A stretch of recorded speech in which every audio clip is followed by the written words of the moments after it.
Sir ನಮ್ಮ ತಾಯಿಯವ್ರಿಗೆ ತುಂಬಾ ಕಾಲು ನೋವು ಮಂಡಿ ನೋವು ಇತ್ತು. ಅದರಿಂದ ಇವ್ರ ಹತ್ರ ಬಂದು ನಾನು ಕಿಲ್ದಗಟ್ಟೆಯಿಂದ ಬಂದಿರೋದು. ಇವ್ ಮುಡ್ಕೊ ಬಂದು ಇದು ತಗೊಂಡೆ. ಇದು ತಗೊಂಡು ಯೂಸ್ ಮಾಡ್ತಾ ಇದೀವಿ ಒಂದ್ 6 ತಿಂಗಳಿಂದ. ತುಂಬಾ ಚೆನ್ನಾಗಿ ಕೆಲಸ ಮಾಡ್ತಾ ಐತೆ. ಇವಾಗ ನಮ್ಮ ತಾಯಿಗೆ ಕಾಲು ನೋವುಗಳು ಸ್ವಲ್ಪ ಕಮ್ಮಿ ಆಗೈತೆ.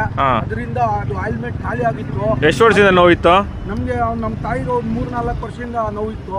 ಅವ್ರು ಸ್ವಲ್ಪ ದಪ್ಪ ಅವ್ರೆ, ಅದರಿಂದ ನೋವು ಜಾಸ್ತಿ ಇತ್ತು. ಇದು ತಗೊಂಡೋಗಿ 6 ತಿಂಗಳಿಂದ ಯೂಸ್ ಮಾಡಿದೆ. ಬಟ್ ಇವಾಗ ಪಕ್ಕ ರಿಸಲ್ಟ್ ಬಂದೈತೆ.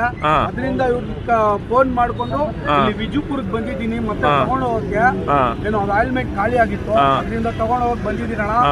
ಇದು ತಗೊಂಡೋಗಿ ಎಂತ ಕಾಲ್ ನೋವು ಇದ್ರು, ಮಂಡಿ ನೋವು ಇದ್ರು, ಸೊಂಟ ನೋವು ಇದ್ರು, ಎಲ್ಲ ದೊಡ್ಡವ್ರಿಗೂ ಹಳೆ ನೋವು ಇದ್ರು, ಈ ಪುಡಿ ಆಗ್ಬಿಟ್ಟಿದ್ರು.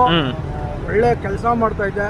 ನನ್ನ ಹೆಸರು ಬಂದು ಕಲ್ಲೀಮ್ ಅಂತ ಹೇಳ್ಬಿಟ್ಟು ನಾನು ಕಿಲ್ದಗಟ್ಟೆಯಿಂದ ಬಂದಿದ್ದೀನಿ.